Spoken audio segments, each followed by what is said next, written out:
Welcome to انٹیلیکچوئلز avenue. آج ہم things fall apart کے پارٹ 2 کو ڈسکس کریں گے، جو کہ چیپٹر نمبر 14 سے لے کر 19 تک یعنی 6 چیپٹرز پر کنسسٹڈ ہے۔ پریویس لیکچرز میں ہم اس کے فرسٹ پارٹ کو کمپلیٹ کر چکے ہیں۔ اس پلے لسٹ کا لنک ڈسکرپشن باکس میں موجود ہے۔ چیپٹر نمبر 14 میں بیان کیا گیا ہے کہ اکون کو مبانٹا میں 7 سالہ ایگزائل کے لیے آ جاتا ہے، کیونکہ اس سے ایکسیڈنٹلی ایک لڑکے کو گولی لگ گئی تھی، جس کی سزا کے طور پر اسے ایگزائل کر دیا گیا تھا، اس کے قبیلے سے نکال دیا گیا تھا، اور اس لیے اب اسے مبانٹا یعنی اپنی ماں کے گاؤں میں آنا پڑا ہے۔ اس کا ماموں، جس کا نام اوچنڈو ہے، وہ اب گاؤں کا ایک بزرگ ہے۔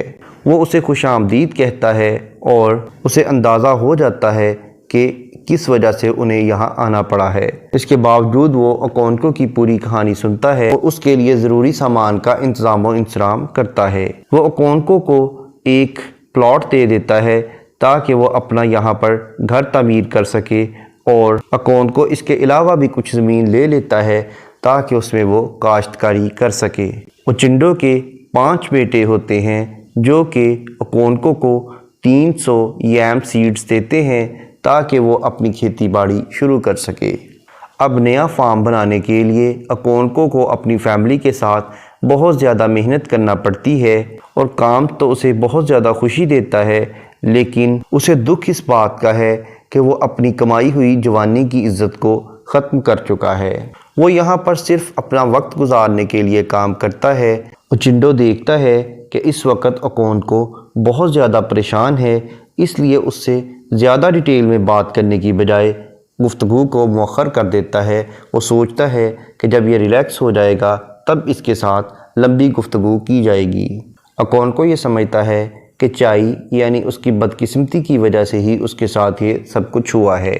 اوچنڈو کے اپنے 27 بچے ہوتے ہیں جو کہ عیسائیفی سیرمنی کے ارد گرد جمع ہو جاتے ہیں۔ یہ ایک رسم ہوتی ہے جس میں یہ چیک کیا جاتا ہے کہ دلہن اپنے دلہے کے ساتھ کتنی مخلص ہوگی، اور یہ شادی کی فائنل رسم ہوتی ہے جس سے یہ پتہ چلنا ہے کہ اوچنڈو کا سب سے جو چھوٹا بیٹا ہے، جس کی شادی ہونے جا رہی ہے، اس کی بیوی اس کے ساتھ کتنی مخلص ہے اور اس سے کتنی محبت کرے گی۔ چیپٹر نمبر 15 میں بیان کیا گیا ہے کہ اکونکو کی ایگزائل کے دوسرے سال اس کا دوست، جس کا نام اوبریکا ہے، وہ 2 افراد کے ساتھ اسے مبانٹا میں ملنے آتا ہے، اور اوچنڈو کے تعارف کرانے کے بعد اوبریکا اکونکو کو ابیم گاؤں کی ایک بری خبر سے آگاہ کرتا ہے۔ وہ بتاتا ہے کہ ایک دن ایک سفید رنگ کا شخص ایک سائیکل پر سوار ہو کر اس گاؤں میں آ گیا۔ اس کے سائیکل کو گاؤں والوں نے آئرن ہارس یعنی لوہے کا گھوڑا کہا۔ پہلے تو لوگ اس وائٹ مین سے ڈر کر بھاگ گئے، لیکن جو بہادر لوگ تھے وہ اس کے پاس گئے اور اس کی وائٹ سکن کو چھو کر دیکھنے لگے۔ ابیم گاؤں کے بزرگوں نے اوریکل سے کنسلٹ کیا، جس نے انہیں بتایا کہ یہ وائٹ مین ان کے قبیلے کو تباہ کرنے آیا ہے۔ اس بات سے خوفزدہ ہو کر گاؤں والوں نے اس وائٹ مین کو تو قتل کر دیا اور اس کے سائیکل کو ایک مقدس درخت کے ساتھ باندھ دیا۔ 3 ہفتے کے بعد 3 مزید وائٹ مین وہاں کے باشندوں کے ساتھ وہاں آئے۔ ان کے ساتھ جو نیٹیوز تھے وہ انہی کی طرح کے عام لوگ تھے۔ اس وقت گاؤں کے لوگ کھیتوں میں کام کر رہے تھے۔ ان لوگوں نے گاؤں والوں کو کچھ نہیں کہا، بلکہ درخت کے ساتھ سائیکل کو بندھے ہوئے دیکھ کر وہ چلے گئے۔ اس کے بعد پھر وہ کافی تعداد میں کچھ ہفتوں کے بعد آئے اور پورے کے پورے گاؤں والوں کو مارکیٹ والی جگہ پر اکٹھے کیا اور سب کو گولیاں مار دیں۔ اب وہ گاؤں مکمل طور پر ویران ہو چکا ہے۔ یہ کہانی سن کر اکونکو اور اوچنڈو دونوں ہی اس نقطے پر آ گئے کہ ابیم گاؤں والوں کی یہ غلطی تھی کہ انہوں نے ایسے شخص کو کیوں مار دیا جس کو وہ جانتے ہی نہیں تھے۔ اگرچہ انہوں نے پہلے یہ کہانیاں سن رکھی تھی کہ وائٹ مین جس علاقے میں بھی جاتے ہیں وہ اپنے ساتھ بہت سا اسلحہ اور شراب لے کر جاتے ہیں۔ وہ وہاں کے لوگوں کو اغوا کر کے سمندر کے راستے اپنے ملک لے جاتے ہیں، جہاں انہیں غلام بنا لیا جاتا ہے، لیکن انہیں کبھی بھی اس طرح کی کہانیوں پر یقین نہیں آیا تھا۔ کہانی سنانے کے بعد وہاں کھانے کا ارینجمنٹ کیا جاتا ہے۔ کھانے سے فارغ ہونے کے بعد اوبریکا